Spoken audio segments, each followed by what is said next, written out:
Okay, so this is the Cross-Government Climate Hub. It's a Slack workspace, and if you've used Slack or if you haven't used Slack, then there are three things that many people don't do when they come onto the platform, but actually it underpins the functionality of the entire workspace.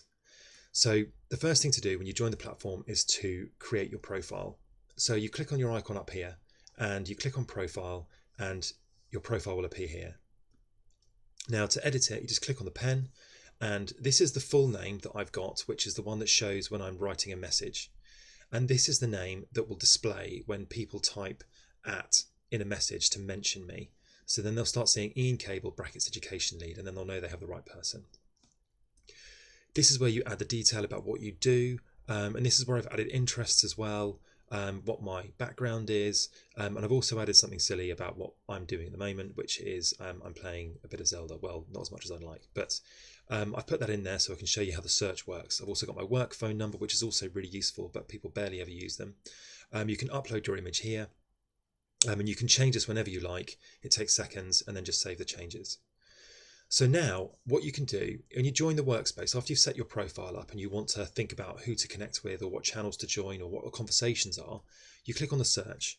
And in here, I've already searched for it before to demonstrate this, but let's click on Zelda. You can just type things in longhand here.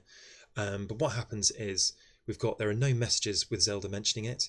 Or mentioning Zelda. There are no files mentioning Zelda, or there are no channels mentioning it, but there are people. There's one, and that's just me.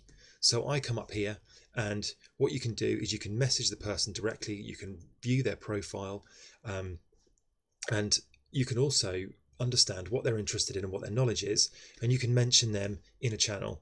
So then, if I was in home, so that's the channel where we want people to ask their questions to the whole community. You could just type at Ian Cable. It starts to come up. You can see that's my full name and that's my display name. When you click on it, that's what appears. And if someone writes that in there and then writes the message to me, then what will happen is within home, a little red number will come up next to it, and I'll know that someone has written me a message in home and that there's something for me to answer. So it's really important to set up your profile so it helps you to find people if their profiles are set up correctly, and it helps people to find you, and it helps us get answers to questions more quickly.